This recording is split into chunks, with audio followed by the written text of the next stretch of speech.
Hello বন্ধুরা, শুভ সন্ধ্যা। সবার নিশ্চয়ই চা খাওয়া হয়ে গেছে, আমারও চা খাওয়া হয়ে গেছে। আর আমি দেখো কি কাজ করছি, মানে এগুলো হচ্ছে সংসারের এক্সট্রা কাজ। আর জুতো সেলাই থেকে চণ্ডীপাঠ অবধি করতে হয়।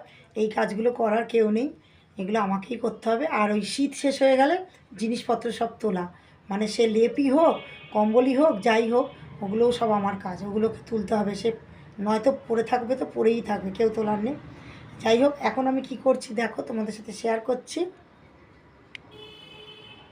এই দেখো, এই ট্রলিটা কাপড় দিয়ে মুড়িয়েছি, অনেক দিন ধরে এটা বাইরে পড়ে রয়েছে, তোলা হচ্ছে না। ঢেকে রেখেছিলাম একটা আলগা করে কাপড় দিয়ে, কিন্তু আমাদের রাস্তার ধারে বাড়ি তো ভীষণ ধুলো পড়ে। তা আমি এই কাপড়টা মুড়িয়ে নিয়েছি। আর এই দিকগুলো হচ্ছে না, এই দিকগুলো তো ওই বহরের দিকটা হচ্ছে না, এই দিকটা একটু আমি সেলাই করে নেবো, ওই জন্য সুতো দিয়ে সেলাইও করে নিচ্ছি। নিয়ে এবার আলমারিতে তুলে দেবো। এতটা মুড়িয়ে নিয়েছি, আর দেখো কাজ করতে করতে তোমাদের সাথেও একটু শেয়ার করে নিচ্ছি। এবার এই দুধারটা সেলাই করে তারপর আলমারির মাথায় তুলে দেবো।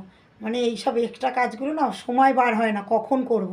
মানে সংসারে কাজ করে আর সময় হয় না। তা আজকে আমি ঠিক করলাম এটা আমি তুলেই ছাড়বো, কারণ অনেক দিন ধরে বাইরে পড়ে রয়েছে আর ঘরের জায়গা মেরে রেখেছে।